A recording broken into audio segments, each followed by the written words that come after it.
کیا تم جانتے ہو تہجد جو ہے وہ اللہ کی طرف سے ایک دعوت نامہ ہوتا ہے۔ جب اللہ کو کسی سے ملاقات کرنی ہوتی ہے یا بات کرنی ہوتی ہے تو وہ اسے تہجد کی لگن لگا دیتا ہے۔ جب یہ سارا جہاں خاموش ہوتا ہے پھر رات کی تاریکی کے اس عالم میں خدا اپنے بندے سے ہم کلام ہوتا ہے، اور تب یوں محسوس ہوتا ہے جیسے شہرک کی حدوں کو توڑتے ہوئے وہ رب ہم میں سما گیا ہے، اور پھر لہو میں عجیب سی محبت کی کیفیت دوڑنے لگتی ہے۔ پھر میرا رب فرماتا ہے مانگ مجھ سے میرے بندے، تو نے جو مانگا میں نے دیا تجھے۔ تب اللہ کے سوا کسی کی طلب ہی نہیں رہتی، اور پھر طلب اللہ کی ہو اور وہ نہ ملے، ایسا تو ممکن نہیں ہوتا نا۔ اور پھر جسے وہ تہجد تک لے آئے وہ اس کا لاڈلا ہو جاتا ہے، اور جو لاڈلا مانگ لیتا ہے وہ عطا کرنے کے لیے ہر شے کو وسیلہ بنا دیا جاتا ہے۔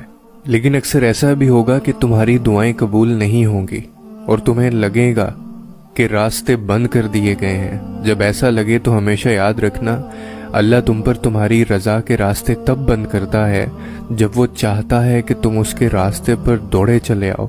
وہ تمہاری دعائیں اس لیے اپنے پاس سنبھال لیتا ہے تاکہ تم ان کی التجا لے کر بار بار اس کے روبرو جاؤ۔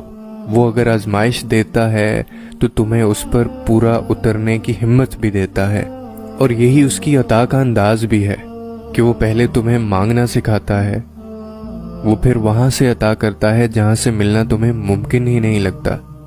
وہ تمہیں تم سے گزار کر ہی خود تک لاتا ہے۔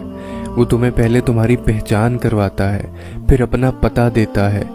تم اپنی مرضی سے اس کی جانب نہیں جاتے، بلکہ جب اسے تم پر بے حد پیار آتا ہے تب وہ ایسے حالات پیدا کر دیتا ہے کہ تم اس کی جانب کھینچے چلے جاؤ، کیونکہ وہ تو محبتوں کا بادشاہ ہے۔ تو پھر جس نے خود محبت کو بنایا ہو اس کے لیے تمہاری محبت کو تمہیں واپس لوٹانا بھلا کہ مشکل کام ہے؟ جس کے ایک کن نے اتنی کہانیاں مکمل کر دیں وہ پھر کیسے تمہاری کہانی کو ادھورا رہنے دے سکتا ہے؟ اس کے اتنے سارے ناموں میں سے ایک نام دینے والا بھی ہے، پھر وہ کیسے تمہیں خالی ہاتھ واپس جانے دے سکتا ہے؟ جو بے زبان چونٹی کی خاموشی بھی نظر انداز نہیں کرتا، وہ تمہاری ہچکیاں لیتی ہوئی آواز کو کیسے انسنا کر سکتا ہے؟ بس وہی تو سنتا ہے اور وہی تو سنے گا۔